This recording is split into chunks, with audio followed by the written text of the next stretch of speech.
আসো একটা খেলা খেলি। আমি খেলবো না। শোনো, আমি তোমার মতো এত খারাপ না, আমি মজার খেলাই দিব, বুঝছো? কি মজার খেলা? মনে করো তোমার নাম হলো কি খাও, কি খাও? আর আমার নাম হলো কুত্তার গু। না, কিন্তু এটা ঠিক না। তোমার তো নামটা পচা হয়ে গেল, এটা আমি সহ্য করতে পারছি না। আরে সমস্যা নাই, চলো আমরা নতুন নামে দুইজন দুইজনকে ডাকি। তোমার সমস্যা না থাকলে আমার ডাকতেও কোনো সমস্যা নাই। এটাই খেলা? হ্যাঁ, এইটাই খেলা। ওকে, স্টার্ট। কি খাও?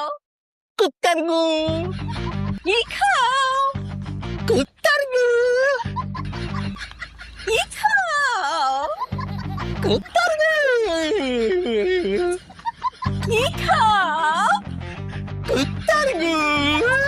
ওয়াও ওয়াও ওয়াও, গপুস গপুস। কি খাও? কুত্তার গু। কি খাও? এই, এই তোমার অল টাইম রাগারাগি কেন করো? আর কুত্তার গু কে খায়? আমার না মাঝে মধ্যে মনে হয় ওর নাম সর্বনাশ রাখলে ভালো হইতো। কেন? তাহলে আমি বলতে পারতাম যে তোমাকে বিয়ে করে আমার সর্বনাশ হয়েছে।